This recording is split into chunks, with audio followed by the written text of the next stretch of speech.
চাঁপাইনবাবগঞ্জের নাচলে এক রহস্যময় দৌড়, যার শেষ নেই কোনো নির্দিষ্ট গন্তব্য। দিনরাত এক করে এক ইউনিয়ন থেকে আরেক ইউনিয়নে ছুটে চলেছেন এক যুবক, সঙ্গে শুধু একটি ছোট বেয়ারিং গাড়ি। কে এই মানুষ, কেন তার এই দৌড়? নাচল উপজেলার কসবা ইউনিয়নের খান্দুরা মহিষপুর গ্রাম, যেখানে প্রতিদিনের মতোই সূর্য ওঠে, নামে সন্ধ্যা। কিন্তু এই গ্রামের এক কোণে প্রতিদিনই ঘটে এক অদ্ভুত দৃশ্য। একজন মানুষ দৌড়াচ্ছেন, থামছেন না, পেছনে ফিরেও তাকাচ্ছেন না। তার নাম শাহিন আলম, বয়স 30। তবে এলাকায় তিনি বেশ পরিচিত এবং তার একটি রহস্যময় নাম রয়েছে, যেটি হলো রানিং ম্যান। এই নাম যেন শুধু পরিচয় নয়, বরং তার পুরো জীবনের প্রতিচ্ছবি। দিন হোক কিংবা রাত, গরম হোক বা বৃষ্টি, কোনো কিছুই তাকে দমাতে পারেনি। তপ্ত রোদের নিচে পুড়ে যাক রাস্তা কিংবা ঝড়ো বাতাসে ধুলো উড়ুক চারপাশে, শাহিন আলম তখনও ছুটে চলেন একই ছন্দে, একই গতিতে, একই অজানা উদ্দেশ্যে। আর তার এই দৌড়কে আরো রহস্যময় করে তোলে তার অদ্ভুত সঙ্গী, একটি ছোট 3 চাকার বেয়ারিং গাড়ি। দড়ি দিয়ে বাঁধা এই গাড়িটি তিনি টেনে নিয়ে যান নিজের সঙ্গে। মনে হয় এই গাড়িটি তার যাত্রার একমাত্র সঙ্গী। মাইলের পর মাইল পেরিয়ে তিনি ছুটে চলেন এক ইউনিয়ন থেকে আরেক ইউনিয়নে, যেন তার কোনো শেষ নেই কোনো নির্দিষ্ট গন্তব্য। এমনি বেড়ে খালি কিছু কাহারিতে খাইবে তো খাইতে তো কিছু নাই।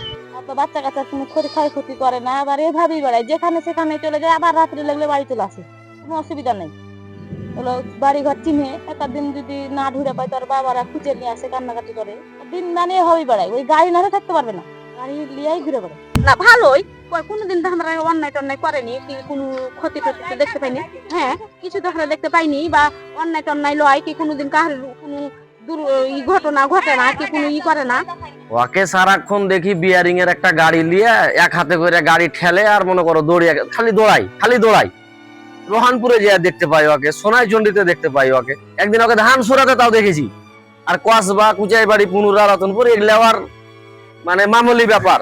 পিছনে একটা হাতে গাড়ি আর দৌড়, আর কাজই হলো দৌড়াদৌড়ি। পরিবারের ভাষ্য, ছোটবেলা থেকেই তিনি অন্যদের মতো স্বাভাবিক ছিলেন না। সময়ের সঙ্গে সঙ্গে তার আচরণেও আসে পরিবর্তন। চিকিৎসার চেষ্টা করা হলেও অভাবের সংসারে পুরোপুরি স্বাভাবিক জীবনে ফিরিয়ে আনা সম্ভব হয়নি। সকালে বাইরে যায়, খায় না খায় বাইরে যায়, কোথায় খায় না খায়, রাত্রে আইসে রাত 9টার দিক ধরলেন যে মুখ চাইলে খাইলে, না হলে বসি থাকলো দিয়ে খানি চিল্লে লক্ষ্য দেয়, যে মন গেলে খাইলে, না হলে যে একটু ঘুম পারলে, না হলে লক্ষ্য বসি থাকবে।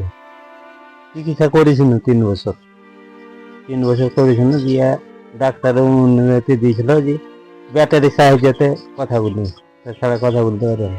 আমার তো অর্থ সত্য নাই যে আমি টাকা পয়সা প্রতি বছর ধরবেন যে 1 লাখ 1.5 লাখ টাকা করে ঘুরে আমি কথা শুনেছি। টাকার সাহায্যতে কথা বলি অনেক কথা, তাছাড়া বলতে পারবে না। একজন মানুষের এই অদম্য ছুটে চলা কৌতূহল, বিস্ময় আর অজানা প্রশ্নের জন্ম দিচ্ছে। শুধু আছে এক অবিরাম গতি, আর তার সঙ্গে বাধা সেই ছোট বেয়ারিং গাড়ি। যেন এই গাড়িটি শুধু একটি জিনিস নয়, এটি তার জীবনের ভার, তার স্মৃতি, কিংবা তার না বলা কোনো গল্প, যার শেষ কোথায় তা কারো জানা নেই। ডেস্ক রিপোর্ট, প্রতিদিনের বাংলাদেশ।